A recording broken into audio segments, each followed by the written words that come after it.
자, 이제 내년도 뭐 시험 준비를 위해서 이제 오셨는데 아마 월요일부터 쭉 수업을 하고 있어가지고 뭐 앞에 강사분들이 오리엔테이션은 다 했죠.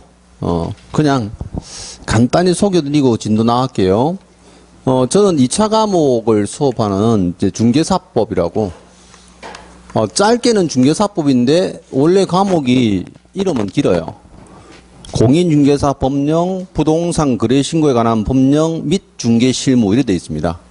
2차 과목 1과목인데 앞으로 이제 그냥 중개사법 이렇게 부르면 돼요. 뭐 강의하는 저는 이제 이름은 장재호. 뭐 시간표 같은 데서 보셨을 건데 이름은 시험에 안 나와요. 그러니까 저는 수업을 할 때 뭐 딴 얘기를 잘 안 합니다. 그 딴 얘기라는 게 뭐냐면 시험에 안 나올 거는 안 해요. 괜히 시험에 안 나오는 거 하면 시험에 나오지 않는 것들을 수험생들이 더 기억을 많이 하세요. 시험에 나오는 것들은 기억을 잘 못 하세요. 왜 그러냐면 재미가 없거든요. 법 과목이 원래 재미가 없어요. 그래서 이제 조금 우스갯소리하고 농담하고 딴 얘기하면 하루 종일 그 얘기만 머릿속에 감돌아서 사실상 시험 치는 분들한테는 굉장히 이제 힘든 얘기예요. 그래서 저하고 이제 시험에 나올 것들만 얘기하시고 인생 상담은 나중에 이제 쉬는 시간에 하고 그죠? 그러시면 좋을 것 같아. 자, 아직 교재가 안 나와서 제가 이제 만든 교재를 가지고 하는데 실제 여러분한테 나눠드린 교재는 제가 이제 평소에 요약집에 쓰는 이제 실제 포맷이에요. 나중에 이제 5, 6월달 가서 교재를 받으시면 그 요약집에 내용은 좀 다른데 형태가 이런 형태로 나갈 겁니다. 그래서 이제 그 부분을 조금 발췌해서 만들었어요. 중개사법은 2차 과목 1과목이라서 1차 치고 나서 쉬었다가요. 거의 뭐 100분 가까이 쉬죠. 2차 과목에서 처음 딱 맞아들이는 게 중개사법이에요. 그럼 중개사법이랑 공법이랑 합쳐서 100분을 시험 치는데 첫 단추를 잘못 끼우면 뒤에 공법도 2교시에 공시세법도 막 엉망이 되죠. 그래서 잘 하셔야 되고 중개사법은 점수가 다들 잘 나와요. 제 과목은 합격하신 분의 평균이 한 80점 가까이 나와요. 근데 이게 80점이 옛날 얘기인데 지금은 70에서 80점 정도 받으면 이제 합격을 하세요. 공시세법을 한 60점 받고 공법을 한 50점 받고 뭐 이렇게 해서 합격하던데 그럼 왜 이렇게 점수가 많이 나옵니까? 하면요. 제 과목에 특징이 있습니다. 첫 번째는 분량이 제일 적습니다. 여러분이 공부하는 모든 과목에 민법, 개론, 공법, 공시세법, 중개사법 다 합쳐서 제 과목이 가장 적습니다. 근데 나중에 기본서 받아보면 두께는 비슷해요. 그럼 두께가 비슷한데 왜 양이 적다고 그러지? 이제 이러는데 쓸데없는 말이 많아요. 해설을 참 많이 해놨어요. 시험에 다 안 나와요. 그거 공부하면 약간 짜증날 때도 있으니까. 근데 이게 적다는 것은 보세요. 우리가 지금 배우는 게 법이잖아요. 그럼 법으로 따지면 이제 제 과목은 약 75개 조문. 자, 여기서 보통 24문제에서 27문제 나와요. 공사법이죠. 그 다음 부동산 거래 신고에 관한 법률이 또 있습니다. 부동산 거래 신고 법률은 보통 6, 7문제 나오는데 그 조문량은 조금 많긴 해도 그 합쳐봐야 뭐 100개 조문 정도 돼요. 여기서 이제 보통 7문제. 그 다음에 이제 중개 실무가 있는데 사실 중개 실무는 법마다 한 문제예요. 법마다 한 문제니까 저쪽에서 점수를 잘 안 따요, 수험생들이. 보통 보면 여기서 이제 역시 이제 6, 7문제가 나오는데 보통 3문제나 4문제 정도 맞추면 굉장히 잘했다 하는 정도예요. 뭐 한두 문제 맞춰도 그러려니 해요. 그래서 이제 이렇게 이제 공부하실 때 지금 여러분한테 나눠진 교재가 파트 1 돼 있죠. 이 부분이에요. 원래 이제 파트 1 이렇게 돼 있고 여기가 이제 파트 2로 부동산 거래 신고, 중개 실무가 3번째 돼 있는데 이걸 제일 잘 하셔야 돼요. 그러니까 우리 교재는 참 좋은 게 앞에서부터 차례대로 해 나가는 교재예요. 내가 파트 1을 완전히 마스터해야 파트 2를 하고 2를 완전히 마스터하면 중기에 실무하시면 돼요. 근데 우리나라 사람들은 그게 중간에 이렇게 발치해서 공부하는 게 힘들어요. 무슨 얘기냐면 우리 수험생들은 공부하려면 앞에 1페이지부터 차례대로 하죠. 쭉 해나가다가 한 2, 3일 하다 보니까 한 100페이지 나갔어요. 그럼 그 다음 주 한 주 쉬었다가 또 이제 뭐 일이 있어가지고 쉴 수도 있는 건데 그 다음 새로 공부하려면 또 1페이지부터 해요. 101페이지부터 해야 되는데 또 1페이지부터 해. 왜? 다 잊어버려가지고. 그럼 여러 번 반복되죠. 그래서 이쪽에 점수가 잘 나와. 여기를 여러 번 반복하세요, 수험생들이. 결국 무슨 얘기냐면 법률 과목은 반복을 여러 번 해야 되는구나. 이제 그런 의미가 있죠. 그래서 이제 분량이 가장 적어서. 그럼 쉽게 얘기하면 내일 공부하는 공법 있잖아요. 공법은 이게 조문이 몇 개입니까 하는데 1500개 조문이에요. 제가 목에 한 10배쯤 돼요. 근데 문항수는 똑같아요. 40문제씩. 그래서 공법에서 웬만하면 과락 안 나면 합격한다는 얘기 많이 하세요. 자, 두 번째가요. 분량도 적은데 쉬워요. 어제 민법 했죠. 용어가 어떻던가요? 생전 처음 들어보는 용어들이 나오죠. 뭐 법률회의니 어쩌는저쩌는 거죠. 근데 우리가 쉽다는 것은 뭐냐면요. 용어가 쉬워요. 용어가 쉬워요. 그래서 용어를 간단히 설명드려도 평상시에 이게 밖에서 쓰는 용어들하고 조금 접목만 하면 빨리빨리 이해를 할 수 있다는 거죠. 이게 용어가 쉬우면 이해가 빠른 거예요. 나중에 이제 부동산학 개론이나 민법이나 공법들은요, 태어나서 처음 듣는 얘기들이 엄청 많아요. 근데 우리는 그런 생소한 단어는 잘 안 나와요. 현장에서 가장 많이 쓰이는 용어들 읽어보시면 되고, 세 번째로 점수가 많이 나오는 이유는 이제 강사가 강의를 잘해요. 육수당 학원에서만. 그죠? 강의를 잘한다. 뭐 제 자랑 같지만 일단은 이렇게 이제 세 가지. 그래서 나중에 여러분들이 이제 시험 치러 갈 때 모의고사를 마지막으로 치면요. 한 80점에서 90점 나오는 분들도 꽤 있어요. 근데 그분들도 이제 현장에 가면 약간 긴장해서 7, 80점 정도 나온다고 보시면 돼요. 이제 그렇게 해서 이제 합격하시는데, 이제 그 점수는 언제 나오느냐 하면 보통 8, 9월 넘어가야 돼요. 근데 대부분 이제 우리나라 사람들이 성질이 엄청 급하잖아요. 급하다 보니까 11월, 12월에 처음 와가지고 한 달 만에 그냥 막 생사를 여기 달리할 정도로 열심히 해요. 할 필요 없어요. 차분히 하세요. 공부는 점점 많이 해 나가셔야 돼요. 점점. 지금 많이 하고 뒤에 쉬는 게 아니고 이 공부는 뒤에 가면 갈수록 점점 많이 하게 돼 있어요. 그러니까 이제 흔히 이제 강사들이 늘 하는 말이 우리 시험은 마라톤 같은 시험이다라고 얘기하죠. 1년 동안에 최소한 1년은 공부해야 합격을 합니다. 그래서 이제 그래 이제 딱 생각하고 천천히 가시면 돼요. 자, 이제 교재 볼게요. 1페이지. 총칙편인데 여러분 총칙 보시면 거기 제목이에요. 제일 위에 제목 보면 학습 포인트라고 써놨죠. 제가 자, 두세 문제가 출제될 수 있다 돼 있잖아요. 근데 이 단원에 대해서 보세요. 왜 이런 단어를 쭉 학습 포인트를 써주느냐면 우리 시험의 특징이에요. 자, 보세요.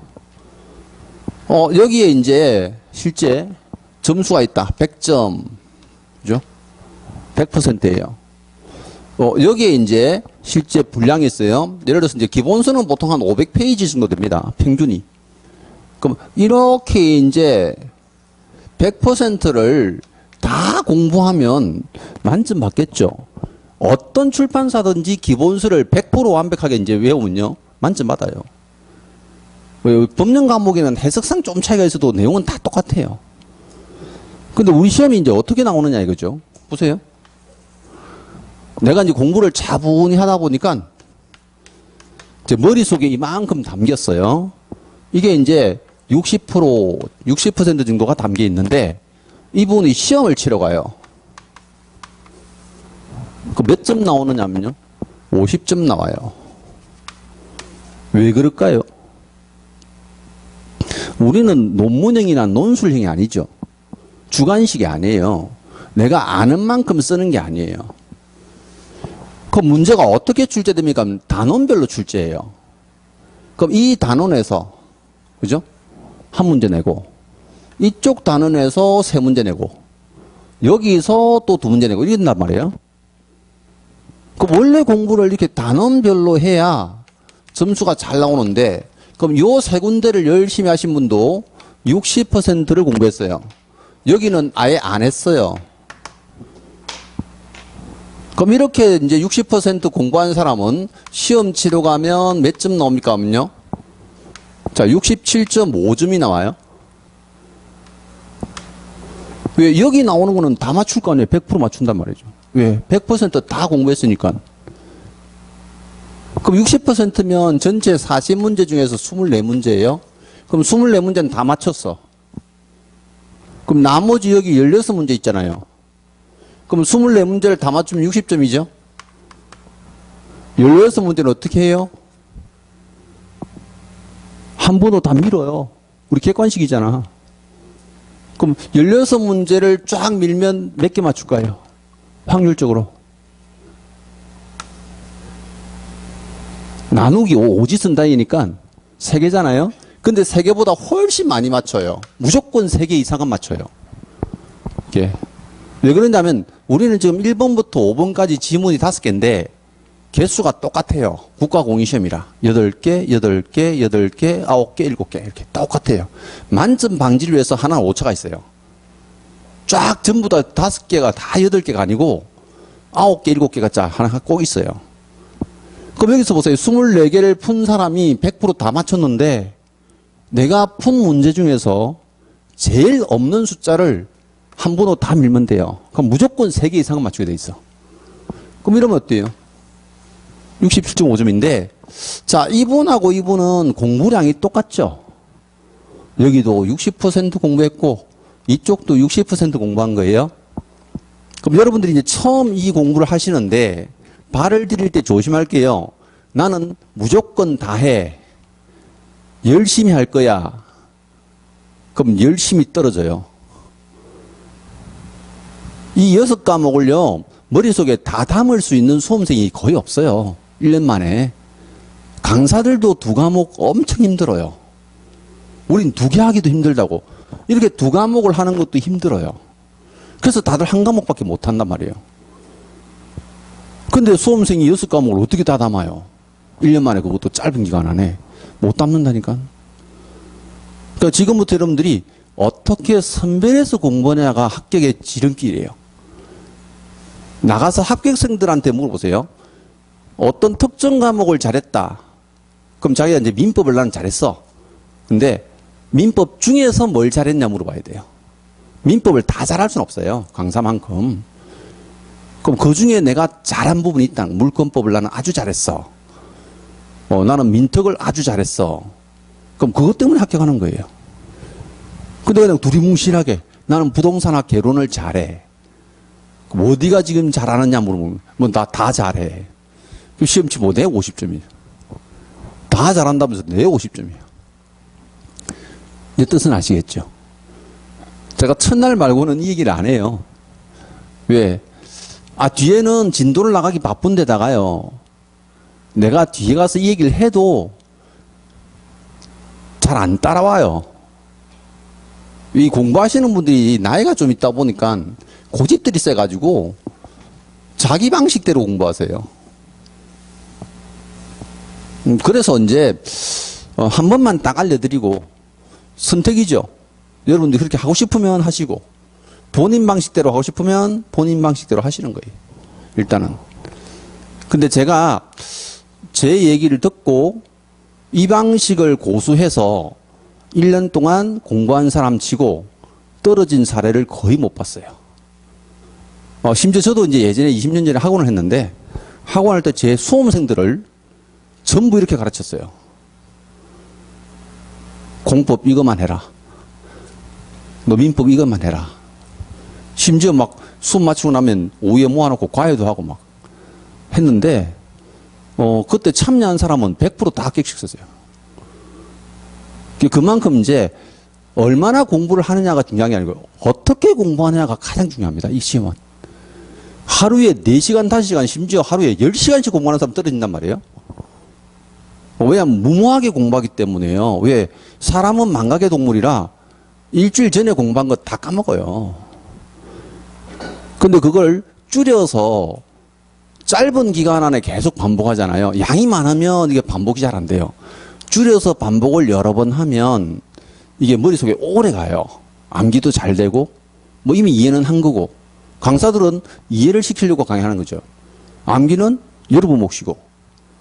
근데 그 암기하기 위한 방법 중에 제일 좋은 게 반복이단 말이에요. 몇 번을 반복하느냐 싸움이에요. 나중에 시험 때까지. 그래서 이제 그렇게 공부하는 방법을 한번 잘 찾아보세요. 그래서 제가 이제 거기 포인트, 학습 포인트에 이 내용을 써드리는 이유는요. 이 단원이 중요하다, 중요하지 않다, 또 어디가 나온다, 이걸 꼭 구분하시라고. 그럼 한번 보세요. 두세 문제가 출제되는데, 용어 정의는 중개와 중개배 개념을 비교해 학습해야 되고, 정확하게 공부해야 된다. 중개와 중개 행위는 실제 중개업이라고 부르는데요. 이런 것들이 이제 실제 한 문제는 반드시 나온다는 거죠. 그 다음에 중개 대상물은 되는 것과 되지 못하는 것을 구분하여 문제가 출제된다. 그럼 중개 대상물은 되는 것, 안 되는 것 구분하는 문제인데 난이도가 되게 낮아요. 이건 누구나 맞추는 문제야. 결국은 그러면 이제 이 총칙에서는 두 문제를 건지고 가자는 거죠. 중개와 중개업을 잘 구분하고 또 한 문제는 중개 대상물이 되는 것, 안 되는 것 구분하고. 그래 보시면 돼요. 자, 그래서 이제 1절 넘어갑니다.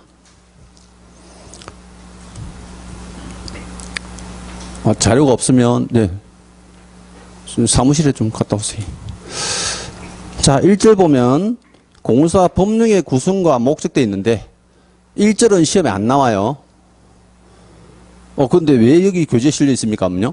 우리 법을 좀 아시라고. 이건 소개입니다. 소개.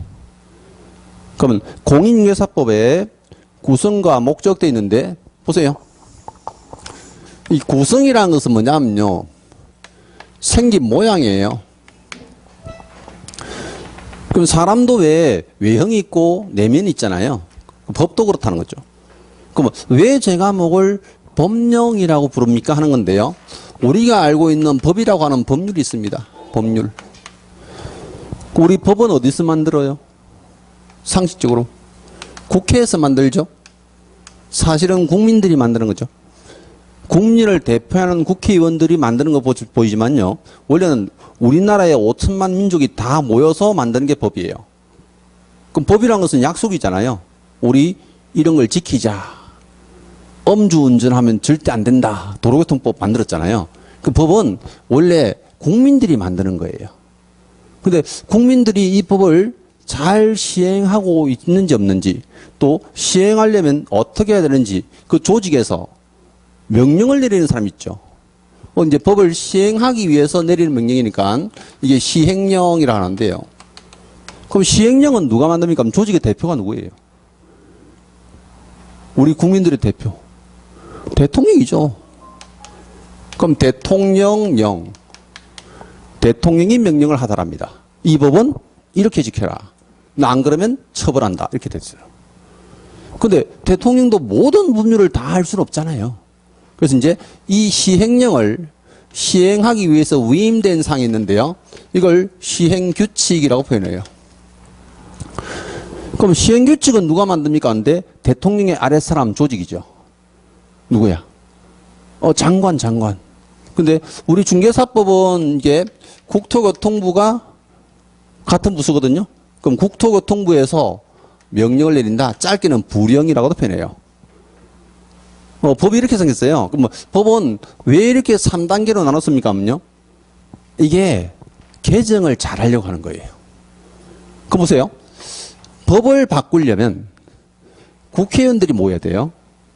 근데 시행령을 바꾸려면 대통령이 그냥 국무회의에서 바꿔버린대요. 또 시행규칙을 바꾸려면 장관이 자기 부서에서 어때요? 그냥 바꿔버린대요. 그럼 어떤 쪽이 제일 중요할까요? 법이 제일 중요하지. 그럼 가장 중요한 것은 법률로 만들어요. 뼈대를 만들죠. 자, 쉽게 얘기하면 오늘 진도를 나갈 건데요. 여러분들이 나중에 자격증을 따고요. 중개업을 하려면 등록을 해야 돼요. 그럼 법률에 중개업을 하려고 하는 자는 등록해야 된다. 만들었단 말이에요. 뭐 처음부터 등록이 아니에요. 1960년에는 신고제였고 1986년도에는 허가제였어요. 그러면 신고제, 허가제 하다가 99년도에 등록제로 바꿨단 말이에요. 그럼 이게 어디서 다 바꾼 거예요? 국회에서 바꾼 거예요. 근데 등록을 하려니까 아무나 등록할 수는 없잖아요. 그럼 그 등록 기준을 만들어야 되겠다. 그럼 기준은 누가 만들어요? 대통령이 만들어요. 요런 사람만 등록해줘라. 그럼 제도를 바꾸는 거는 국회에서 하지만 거기에 합당한 기준이나 항목들은 대통령이 정하는 거예요. 그럼 여기 기준이 바뀌면 어때요? 대통령이 그냥 국무회의 통해서 개정하면 돼. 왜 국회의원들 안 모여도 돼? 뭐 이런 거 가지고 모이냐? 그럼 가장 이제 간단한 예로요. 우리가 지금 법인을 하잖아요. 그럼 법인에 대표자는 공사를 해야 되고 옛날에는요. 임원들의 자, 과반수 이상이 공사 자격증 있는 사람이 있어야 돼요. 예전에는 이 기준이. 그러니까 전문 지식을 갖고 있는 법인의 임원들이 뽑기가 상당히 부담스럽다는 거죠. 왜? 총무이사나 경리이사는 중개업도 안 하는데 꼭 자격증이 있어야 되냐 이거야. 일이 따르니까 그래? 그럼 과반수 하지 말고 3분의 1만 해. 그게 이제 대통령이에요. 근데 나중에 이제 등록하고 나면 뭐 나눠줘요? 등록증 나눠줘요. 그럼 등록증이라는 서식은 누가 만듭니까? 각 부서에서 만드는 거야. 우리 동주민센터 같은 데 가시면 왜 전입신고서 같은 서식 있죠? 그럼 서식들은 전부 다 어디서 만들어요? 시행규칙, 별지서식 이래 볼래요. 그럼 시행규칙이 뭔데요? 하면요. 국토교통부령이다. 이래 부르는 것도 같은 말이에요. 같은 말. 이건 전부 다 이제 앞으로 같은 말입니다. 자, 시행령으로 정하는 나오죠? 다른 말로 대통령령으로 정하는 나옵니다. 근데 이게 시험에는 안 나오는데 지문에는 나와요. 답으로는 안 나오는데 지문에는 따라 나와요. 어떻게 나옵니까? 보세요. 중개업을 하고자 하는 자는 대통령령으로 정하는 등록 기준을 갖춰서 등록 신청해야 된다. 이렇게 나와요. 무슨 말 알죠? 그게 답이 되진 않아. 근데 수험생들이 처음 보는 거니까 이게 무슨 말이지? 이렇게 이제 모르면 안 되니까. 그러면 대통령으로 정하면 이번 어때요? 무시하시면 돼. 시험에서는. 그럼 이게 중요한 거죠. 그 다음에 이제 국토교통부령으로 정하는 등록증을 교부해야 된다. 이러면 그렇구나 하면 돼요. 무슨 말 알죠? 지문에서는 따라 나오는데 답은 잘 안 돼요. 근데 구성이 요로 돼 있어서 이제 이게 법과 명령으로 돼 있죠? 그럼 줄여서 뭐라고 그래요? 법령. 법령. 근데 여러분들이 이제 이 공부하다가 밖에 나가서 야, 수요일 날 너 학원 가가지고 뭐 배우고 왔나? 이랬더니 민법령 배우고 갔다. 무식하다 소리 들어요. 일반법은 0이 없어요. 보세요. 대통령도 적용받는 법률이 있을 거 아니야. 헌법, 형법, 민법 이런 것들은 대통령이 명령을 내릴 수가 없어요. 왜? 자기도 지켜야 되는 거잖아. 본인도. 국회의원들 자기도 지켜야 되잖아요. 무슨 말인지 알죠? 그래서 일반법들은 0이 없어요. 법률 하나만 가지고 어떻게 통제를 하고 있어요. 그럼 법이라는 것은 앞으로 여러분들이 이제 공부할 때요. 자, 규제를 하거나 제한을 하거나 이런 것들을 위해서 만든 거죠. 법은. 가끔 공부하다가 저한테 와서 질문하시는 분 이런 줄. 선생님 이게 내용을 보니까요. 우리 법에 규정이 없던데요. 그럼 제한이 없다는 뜻이에요. 우리 중개사법에는 개인의 실제 업무 범위가 제한이 없는 건가요? 개인의 업무 범위가 안 정해져 있던데요. 제한이 없어요. 그럼 여러분들은 중개업 하면서 무역업도 하고 도매업도 하고 소매업도 하고 제한이 없으니까. 무슨 말 알죠? 그럼 앞으로 법이 탁 나오면요. 이 부분에 규제를 하기 위해서 만들었구나. 이래 보시면 돼요. 그게 법입니다. 법. 구성은 이렇게 돼요. 자, 두 번째가 이제 성격인데, 성격은 법의 내면적인 부분이에요. 사람도 좀 외향적인 게 있고, 이제 실제 내향적인 사람도 있죠. 근데 법이 제가 수업을 하다 보니까 제 성격을 좀 닮아가지고 약간 내향적이에요. 저도 이제 요즘 젊은 애를 말하지, 뭐 MBTI로 보면 아주 이제 대문자 I에 속하죠. I인데 강의를 어떻게 하죠? 강의는 강의고 성격은 그래요. 강단에서 내려가면 한마디도 잘 안 해요. 집에 가서도 말 한마디도 안 해요. 네. 친구들이나 뭐 집에서요, 저한테 카톡 답장 받기가 힘들다는 정도예요. 그것도 잘 안 해요. 근데 중개사법이 약간 그런 의미가 있는 것 같아. 그럼 내향적으로 이제 많이 비친다 생각하는 이제 제가 설명드린 이유가 그거예요. 아, 우리 법은 이 법 내용도 우리 제한을 많이 받는 법이구나 하시면 돼요. 그럼 보세요. 만약에 이제 어떤 개인이 있어. 또 나중에요. 이 중개하시는 분을 제가 한자로 써서 이렇게 씁니다. 이게 중개할 중자인데요. 이 사람인 자 그리고 가운데 중자죠. 그러면 사람과 사람의 실제 가운데에서 어때요? 역할하는 것, 이게 중개예요. 그 한자도 참 잘 만들었어요. 이게 중개할 중자인데 어쨌든 해볼게요. 그러면 일반인과 중개하시는 분 사이에 다툼이 생겼어요. 나중에 뒤에 가면 용어 배우면요, 의뢰인과 개업공사 사이에 다툼이 생겼다 하죠. 그럼 싸움이 난 거예요. 뭐 하다가, 중개하다가요. 그럼 싸움이 나면 어쨌든 법을 적용해서 해결해야 되죠. 그때 첫 번째 적용하는 법률이 뭡니까 하면요, 제 법이에요. 중개사법이에요. 왜? 중개하다 다퉜으니까. 근데 여러분들이 이제 법을 계속 배우면 법에서 다툼이 있단 말은 여기는 소송한 거예요. 다툼이라면 그냥 소송했다 생각하면 돼. 그러면 중개사법까지 적용을 해요. 그러니까 중개사법을 제일 먼저 적용하죠. 그러니까 이게 부동산 중개나 중개업에 대해서는 일반 법적 성격이 있다. 다른 말로 기본 법적인 성격을 가진다. 이렇게 표현해요. 일반적으로 적용한다는 거죠. 대한민국의 모든 사람들한테 부동산 중개에 대해서는 가장 먼저 적용되는 법률이에요. 근데 중개사법에 내용이 없어요. 그 중개사법에 내용이 없으면 어떡하지? 그러면 이제 이 중개사법이 원래 일반법인 민법의 기초가 돼서 만들어졌거든요. 그러다 보니까 이게 다시 어때요? 두 사람 사이에 민법을 적용해봐요. 그러면 중개사법을 먼저 적용하고요. 뒤에 민법 적용하죠. 그럼 민법을 만약에 우리가 흔히 알고 있는 일반법이라고 얘기하면 중개사법은 이게 특별법이 돼요. 여러분들이 이제 나중에 공부할 때 특별법 나오잖아요. 민사특별법, 무슨 특별법, 특례 이렇게 이제 단어를 많이 보는데 그 특별하게 만들어졌다가 아니고요. 우선 적용한다 이렇게 보시면 돼요. 여러분들이 민법에서 배우는 내용이 가장 대표적인데, 자, 주택임대차 보호법이라는 게 있죠. 주택임대차 보호법은 민사특별법이에요. 근데 민법에도 임대차 계약이 있어요. 규정이. 그러면 나중에 주택에 대해서 임대차 계약한 사람이 임대인하고 임차인 사이에 다툼이 생겼죠. 그 먼저 뭘 적용해요? 주택임대차 보호법을 적용하죠. 근데 그게 다툼인데 주택임대차 보호법의 내용이 없어. 그럼 뭘 적용할까요? 민법을 적용하죠. 임대차 계약이 있으니까. 그러면 먼저 적용되는 법률을 뭐라고 그래요?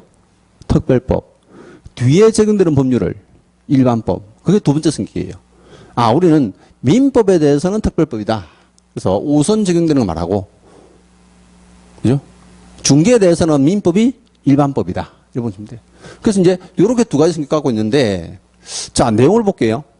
그러면 개인과 개인 간에 규율하고 규제하는 법률을 뭐라는 줄 아세요? 한자로 사법이라죠. 개인 사자 써서 사법. 그래서 우리의 민법은 사법이잖아요. 중개사법도 사법 중에 하나인데, 자, 우리 중개하시는 분이 법을 위반을 해요. 그럼 법을 위반하면 처벌하죠. 그럼 처벌을 하게 되면 이 처벌은 누가 하는 거예요? 관청에서 하는 거잖아요. 그럼 관청에서 개인을 처벌하는 법률을 뭐랍니까? 공법이라고 그래요. 우리나라는 공법이 가장 대표적인 게 형법이에요. 범죄 저지르면 처벌하죠. 그게 공법입니다. 여러분들이 배우는 건 부동산 공법이고, 그럼 사법 중에서는 가장 대표적인 게 뭡니까? 민법이에요. 개인과 개인 간의 다툼이 생겼을 때 해결하는 법률. 또 국가나 공공기관이 개인을 통제하는 법률을 공법. 그럼 우리 중개사법은요, 이렇게 사법적인 요소도 있고요. 처벌하는 공법적인 요소도 있어요. 이게 뭡니까? 어중간한 법이에요. 그래서 이제 이 성격은 뭐라고 그러냐면요, 중간법이다. 또는 혼합법이다. 이래도 불러요. 중간법, 혼합법. 그래서 나중에 여러분들이 이제 공부를 하다 보면, 요거는 의뢰인하고 개공이 다퉜을 때 해결하는 법률이구나. 또 어떤 내용은, 우리 개업공사가 위반했을 때 처벌하는 내용이구나. 하고 느낌이 있을 거예요.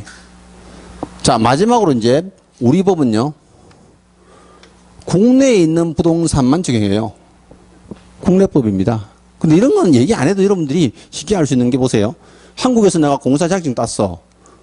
이 자격증 가지고 미국 가서 중개업 될까요? 안 되잖아요. 그 미국에 지금 부동산 중개하는 라이센스 가지고 있는 사람이 있어. 그 미국에도 있겠죠. 그 미국에서는 그걸 이제 실제 리얼 에스테이트 브로커에이지 라이센스를 하는데, 그 자격증 가지고 우리나라 중개업 될까요? 안 돼요. 예, 그 나라의 라이센스도요, 국제법으로 인정 못 받아요. 국내법 반대말이 국제법인데, 국제법으로 인정을 못 받았어요. 왜 여러분들이 이제 이런 거 있잖아요. 국내 우리나라 변호사가 있고, 국제 변호사가 있죠. 그럼 국제 변호사들은 어때요? 외국에서도 다 인정을 해줬단 말이에요. 그 자격증 따면 외국에 나가서 소송하는 것도 내가 다 해결할 수 있는데, 국내 변호사들 때 안 돼요. 그거 안 된단 말이에요. 근데 우리 자격증은 뭐예요? 국내법적 성격 갖고 있어요. 그럼 국내법이라는 것은 이제 외국에 있는 외국에 있는 부동산에는 적용되지 않는다. 그래서 이제 이 국내에 소재한 부동산에만 적용되는 법률입니다. 초기에는 구성이나 성격이요, 시험에 많이 냈어요. 초기가 언제입니까? 하면 1회부터 한 15회까지는 많이 냈는데, 16회 이후로는 거의 출제한 적이 없어요. 이제 이건 제가 소개해드리는 거니까 1월부터는 이거 설명 안 해요. 그냥 바로 진도 나갈 거니까. 그래서 이제 법은 아시겠죠? 우리 모양은 이렇게 생겼고요. 그 다음에 성격은 이렇습니다. 그죠? 자, 세 번째 단락은 중개사법의 제정 목적입니다. 자, 여기서부터는 법 조문이에요. 여러분들이요, 모든 법률에, 우리나라의 모든 법률은요, 1조가 제정의 목적이에요.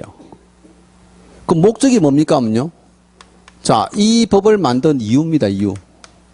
그럼 왜 이 법을 만들었는지 처음 소개할 때 목적을 딱 쓰는데, 자, 목적도 외울 필요 없어요. 이 시험에 안 나와요. 최근에 나온 게 15년 전이라. 근데 15년 전에는 그러면 왜 나왔습니까? 하면요, 왜 나오는지 아세요? 그때 바뀌었거든. 법의 내용이 바뀌면 목적도 자꾸 바뀌어요. 그래서 그냥 법이 개정돼야 한 번씩 나온다고 보시면 돼. 그럼 지금 이제 우리 법은요, 이제 두 가지의 목적을 가지고 만들어졌어요. 잘 보시면 첫 번째가, 그 쌍글 1번의 내용을 보세요. 이 법은 공인중개사의 업무 등에 관한 사항을 정하여 전문성을 제고하고, 여기까지 한 단원이에요. 그럼 우리 법안에는 공인중개사의 업무를 정해놨어요. 왜? 전문가를 만들어주려고. 전문성 제고하고 이거요. 자, 두 번째는 부동산 중개업을 건전하게 육성하여야 돼 있죠. 이게 두 번째 목적이에요. 그럼 중개업을 잘 육성시키기 위해서 만든 법입니다, 이 뜻이에요. 그럼 궁극적으로 어디에 도달하냐면요, 국민 경제에 이바지한 목적을 한다. 거창하죠? 법 하나 가지고요, 우리 국민 경제를 일으킨대요. 근데 우리나라 법은 끝에는 다 이렇게 생겼어. 그죠? 근데 처음에 우리가 85년도에 처음 이 법이 생겼는데 그 당시에 법이 생길 때는 배경이요. 부동산 사무소의 소장들이 다 사기꾼이잖아. 그죠? 그러니까 이게 목적도 완전히 달랐어요. 그 목적이 뭐냐면요. 그 당시에는 중개업자의 공신력을 제고하기를 만들었어요. 공신력이 믿음을 주려고. 하도 사기꾼 소리 들으니까 믿음 주려고 법을 만들었다. 그 다음 또 모르니까 가르쳐야 되죠. 중개업을 지도하기 위해서 만들었다 돼 있어요. 그 믿음도 주고 중개업을 지도하면 궁극 목적은 뭡니까?면요. 국민 재산권을 보호할 목적으로 한다. 이렇게 돼 있어요.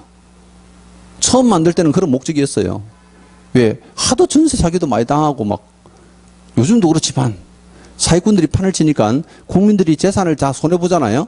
그걸 보호하려고 85년대 만들었다 돼 있는데 이게 점점 법을 시행하다 보니까 너무 협소한 목적을 갖고 있는 거예요. 그래서 이걸 조금 키워보자 해서 만든 게 이 법의 목적입니다. 제정의 목적 그런데 사실상 시험에는 개정되지 않으면 잘 안 내요. 그래서 참고로 보시죠. 참고로. 자, 그 다음 이제 2페이지 갑니다. 제2절인데 용어 정의되어 있죠. 자, 용어 정의는 반드시 한 문제가 출제가 됩니다. 근데 두 문제 나온 적도 많은데요. 용어 정의는 출제가 안 돼도 반드시 공부해야 됩니다. 왜? 우리 법에서 사용되는 용어를 모르면 이 다음 조문부터 아예 이해가 안 됩니다. 그렇죠? 그럼 이 단어는요, 우리 법에만 사용하는 용어입니다. 그럼 보세요. 우리가 첫 번째 용어가 중개인데, 중개사법에서는 중개를 요렇게 해석하고요. 다른 법에서는 중개를 요렇게 해석하면, 나중에 중개하다 다툼 생기면 어떤 법을 적용할지 모르잖아요. 그러니까 여기에 한번 법마다요, 자기들 법 고유의 용어 정의를 해놓은 거는요, 다른 법에서는 아예 정의를 못하게 돼 있어요. 그럼 이 단어는 중개사법에서만 이렇게 판단한다 보시면 돼. 그럼 중개 한번 보세요. 뭐 쌍갈 1번이 다 조문이에요. 아, 용어 정의는요, 조문 다 외우셔야 돼, 이거. 중개라 하면 제3조에 따른 중개대상물에 대하여 거래 당사자 간의 매매, 교환, 임대차, 그 밖의 권리의 덕실병행하는 행위를 알선하는 것을 말한다. 그 속으로 그러죠. 이걸 어째 외우란 말이고. 네가 외워라. 그죠? 아, 그렇게 외우는 게 아니고, 자, 우리 시험에서는요, 보세요. 중개라는 용어 정의가 어떤 요소를 담고 있느냐 외우셔야 된다고. 그럼 첫 번째는 법정 중개 대상물에 대하여 돼 있죠. 아, 중개 대상물 1화에 돼. 또 거래 당사자 간에 별로 안 중요해요. 그런 건 몰라도 돼. 그 다음에 매매, 교환, 임대차, 그 밖의 권리에 덕실, 변경에 관한 행위를 알선하는 것을 말한다. 이래 있어요. 근데 이 가운데 이제 뭐 거래 당사도 있지 않습니까? 근데 별로 안 중요하다니까, 얘는. 그럼 여기서 이제 핵심 단어가 세 가지인데요. 보세요. 반드시 중개 대상물일 것. 중개 대상물에 있는 권리일 것. 또 알선 행위가 꼭 일어날 것. 이거예요. 그럼 용어 설명드릴게요. 중개 대상물은 법 제3조에서 정하고 있는데 그 밑에 쌍갈 1번 보세요. 쌍갈 1번에 법정 중개 대상물 써놨어요. 토지, 건축물, 그 밖의 토지 정착물, 임목, 광업재단, 공장재단 이렇게 5가지예요. 자, 월요일날 수업 들으신 분들은 부동산학 개론 시간에 부동산의 종류를 배웠죠. 월요일 수업 듣는 거지 3일 지나니까 막 다 까먹었어요. 원래 머리 잘 없어요. 그럼 여러분들이 이제 배운 내용을 조금 제가 상기시켜 드리면요. 민법에서 부동산 뭐라고 그래요? 토지와 그 정착물이죠. 그게 우리 동그라미 1번, 2번이에요. 그럼 토지와 그 정착물은 민법상 부동산인데 이걸 개론에서는 협의의 부동산이라고 불러요. 좁은 의미의 부동산. 근데 뒤에 3, 4, 5번은요. 임목이나 광업재단, 공장재단은 광의의 부동산 중에서 준부동산이에요. 아, 그러면 우리가 중개할 수 있는 대상물은 딱 5가지로 한정되어 있죠. 모든 부동산이 아니에요. 이거 잘 구분해야 돼. 나중에 3조에 가면 이거 구분하는 문제를 무조건 한 문제네요. 토지, 또 그 정착물, 그 건축물이 가장 대표적인 정착물이잖아. 건축물이 별도 등기가 되다 뿐이지 실제 정착물 중에 하나잖아요. 토지, 그 정착물, 그리고 임목, 광업재단, 공장재단이에요. 그럼 여기 이제 만약에 보세요. 우리 시험에 나오면 중개이냐 아니냐 물어볼 거 아니에요. 이게 중개이냐 아니냐 물어보거든요. 그럼 보세요. 선박 매매를 알선한 것도 중개다. 틀렸죠? 중개다 소문 아니잖아요. 그럼 선박 같은 것도 냅니까? 하는데 잘 내요. 그러니까 문제를 여러분들이요 무조건 어렵다라고 생각하시면 안 돼. 왜? 문제는요 사시 문제 중에서 쉬운 것도 20문제 내고요 어려운 것도 20문제 내는데 얘들은 쉬운 문제에서도 많이 나와요. 그 요걸 약간 더 어려운 문제로 보면 자 상가 임대차를 하다 보면 권리금 주고 받겠죠. 임대 보증금하고 차임만 주는 게 아니고 권리금 주고 받잖아요. 그럼 권리금을 양도 양수하도록 알선하는 것도 중개당한다. 틀렸어요. 권리금 중개대 상관 아니야. 아, 이건 판례예요.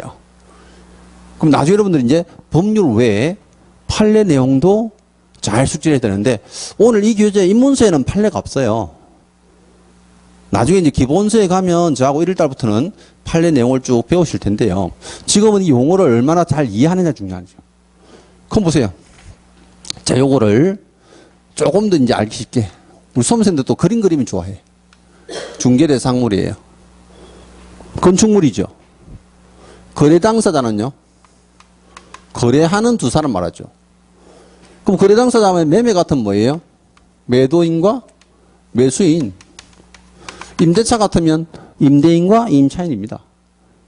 이 정도 상식을 안 갖고 있으면 법 공부가 안 하니까 이런 것들은 시험에 안 나와요. 어쨌든 거래 당사자 간에 자 매매 교환 임대차가 뭘까요? 계약이죠. 계약. 계약이잖아요.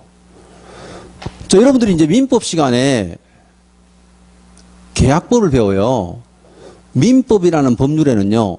총 15가지의 전형계약이 있어요. 15가지의 전형계약 하면 이제 전자가 이제 요 전자인데 법전할 때 전자예요. 그 우리 민법이라는 법전 안에는요. 15가지의 실제 계약이 있는데 물론 거기는 혼인계약 있습니다. 그죠? 심지어 요즘은 원래 14개 있다가 하나 추가되고 여행계약도 있어요. 여행 갔다 사고 난 사람들이 하도 많아져가지고. 그럼 그 15가지 계약 중에서 부동산에 관한 계약은 딱 3개밖에 없어요. 그 민법 시간에 배웁니다. 이거는 뭐 배웁니까? 매매계약, 교환계약, 임대차 계약 이렇게 배워요. 그럼 이게 부동산에 관한 가장 대표적인 계약이라서 써놓은 거예요. 근데 보세요. 여기 매도인하고 매수인하고 매매 계약을 하면 매도인이 매수인한테 집을 줍니까? 아니에요.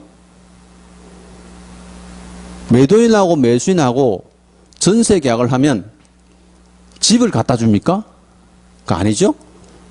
뭘 줘요? 권리 준단 말이에요. 그러면 앞으로 여러분들은요, 부동산에 관한 계약을 한다 하면 그 부동산을 가지고 얘기하는 게 아니구나. 무엇을 가지고 얘기한다고요? 권리. 이 부동산에 있는 권리 갖고 얘기하는 거예요. 그럼 굳이 내가 집을 샀는데 직접 점유하지 않더라도 나는 소유권이 생기죠. 등기부 딱 넘겨봤잖아요. 보세요. 내가 만약에 전세 계약을 했는데 전세금 주고 전세 계약 했어요. 내가 꼭 거기 살아야 돼요? 안 살아도 돼. 근데 전세권은 갖고 있죠. 등기 딱 돼 있단 말이에요. 그래서 우리는요.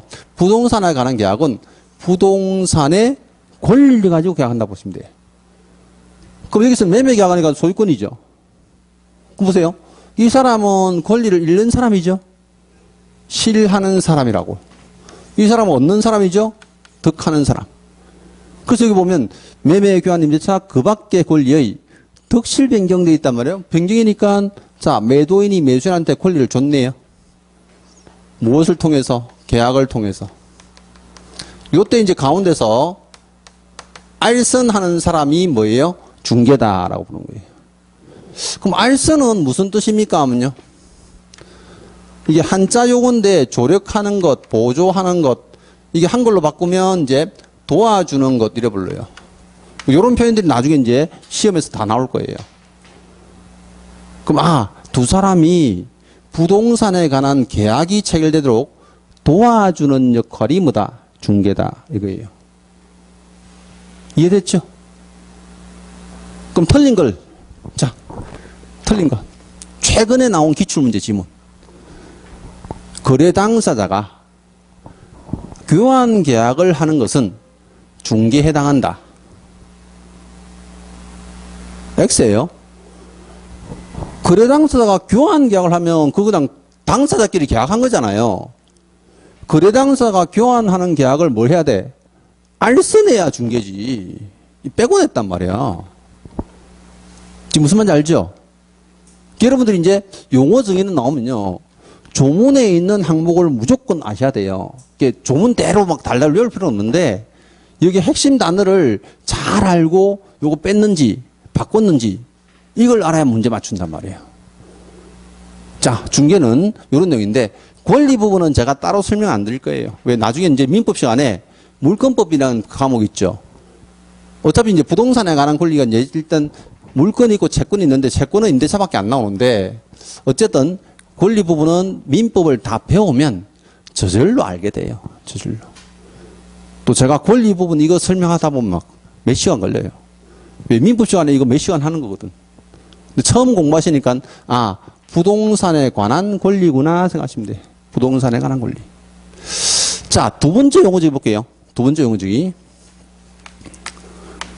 중개업이라 하면, 그 쌍을 읽어보세요. 중개업이라 하면 다른 사람의 의뢰에 의하여 일정한 보수를 받고 중개를 업으로 행하는 것을 말한다 되어 있습니다. 그럼 여기 보세요. 중개라는 단어가 있네요. 그러면 여기에 중개라는 것을 어떻게 하면 의뢰받고 보수받고 업으로 하면 중개업이네요. 근데 나 의뢰 안 받았어. 그럼 보수는 못 받아요. 그럼 보수를 못 받으면 중개업이 아니에요. 그럼 반드시 보수를 받아야 돼요. 그러면 왜 중개와 중개업에 대해서 이렇게 우리 법에서는 명확하게 법 조문을 가지고 구분하고 있느냐? 이유가 뭐냐? 그러면요. 제가 처음 말씀드릴 때 보세요. 중개업 하려면 뭐 해야 된댔어요? 등록해야 된댔죠. 그럼 등록을 안 한 자를 우리 시험에서는 무등록이라 표현해요. 저는 무등록이에요. 무자격 아니에요. 법에서 나오는 용어도 잘 따져봐야 되는데 저는 자격증은 있어요. 오래전에 땄어요. 13회 때. 여러분들은 13회 때 시험 안 친 거를 정말 다행인 줄 아셔야 돼. 13회 때 합격률이 3점 몇 프로밖에 안 돼요. 시험도 엄청 어려워요. 여러분 13회 때 시험 문제 주면요. 이제 올해 합격한 사람들 다 떨어져요. 그때 난이도가 되게 높았어요. 또 하필이면. 그러다가 14회 때 너무 쉽게 냈다가요. 15회 때는 왕창 또 이렇게 냈다가 수험생들이 막 데모하고 난리 났잖아. 재시험 치고. 그 전까지는 이 자격증을 따기가요. 엄청 힘들었어, 오히려. 근데 16회 때부터 많이 풀어준 거예요. 최종 합격생을 15% 이상 뽑겠다 하고 이제 공시했죠. 그래서 한 해 이제 10,000명에서 15,000명이 합격이 됐는데, 보세요. 저는 자격증이 있지만 등록은 안 했어요. 예전에 저는 중개업하기 위해서 이제 중개사무소 개설 등록했습니다. 했다가 폐업한 상태예요. 폐업하면 등록이 없어졌죠. 자, 무등록이 중개합니다. 어때요? 아무런 처벌이 없어요. 그럼 제가 만약에요, 강의를 하다 보니까 수험생들이 전세 계약서 좀 써주세요. 임대차 계약서 좀 써주세요. 매매 좀 알선해 주세요. 1년에 막 100건씩 했어. 어때요? 처벌 안 해요. 누구나 중개는 다 할 수 있어요. 어떤 처벌도 받지 않습니다. 왜? 내가 돈을 안 받았거든요. 무슨 말 알죠? 내가 수강생한테 돈을 받겠습니까? 그럼 선생님 밥 한 번 얻으면 그것도 보수예요. 밥도 안 먹어 난. 근데 무등록이 중개업 했습니다. 무조건 처벌해요. 이 처벌이 3년 이하 징역이에요. 엄청 세요. 우리 법에서 가장 무거운 형벌이요. 3년 이하 징역이에요. 무등록이 워낙 이게 범죄나 사고를 많이 치다 보니까 엄격하게 만들었단 말이에요. 그럼 보세요. 어떤 사람이 두 사람 사이에 계약을요, 알선하는데 이게 중개인지 중개업인지 그걸 판단해야 되죠. 판사님이 조문을 딱 가지고 보는 거야. 너 다른 사람 의뢰 받았지? 네. 그럼 의뢰 받았구나. 오케이. 1번 만족했어. 너 돈 받았지? 예, 5만 원 주던데요. 그래, 보수 받았구나. 오케이. 너 중개했지? 예, 전세계약 알선해줬습니다. 그래, 중개했구나. 그 마지막에 이제 업이라는 개념이 있어요. 이 업은 뭡니까?요? 혹시 여러분들이 밖에 나가면 영업한다. 요식업, 숙박업, 업은 많이 들어보죠? 그럼 여기 업이란 것은요, 영리를 목적으로 계속적으로 하는 거예요. 근데 어차피 보수를 받았으니까 영리 목적 맞죠? 그럼 계속했는지 아닌지 봐야 되죠. 판사가 물어봐요. 너 몇 번 했어? 이거 알선액이 몇 번 했어? 이랬더니 나 딱 한 번 했는데요. 처벌할 수 있다 없다? 없어요. 왜? 계속성이나 반복성이 없으면 업으로 보지 않거든요. 아무리 돈을 받아도. 그래서 저는 항상 첫 번째다 생각하고 알선해줘요. 계약 같은 거 도와주면 수험생들이 뭘 자꾸 줘. 집에 갈 차비하라고 막. 어떤 때는 막 밥 사 먹으라고. 안 받는다고 그렇게 얘기하는데. 요즘은 시대가 바뀌어가지고요. 옛날에는 현장에서 막 줬어요. 수험생들이 막 차비하라고 밥도 먹으라 하고 이제 주는데 안 받는데, 요즘 폰으로 와, 그냥. 집에 가고 있는데 폰으로 뭐가 퍼 와요. 세상 좋아졌다, 그죠? 예. 안 받으면 끝이죠. 유효시기 지날 때까지 저는 안 받아요. 왜? 받았다가 잘못하면 업되면 나 무등록 중개업자 3년 징역이야. 무슨 말인지 알죠? 근데 시험에서는요, 중개와 중개업을 구분하는 문제를 반드시 한 문제 내요. 근데 요걸, 용어를 약간 바꾸내기도 합니다.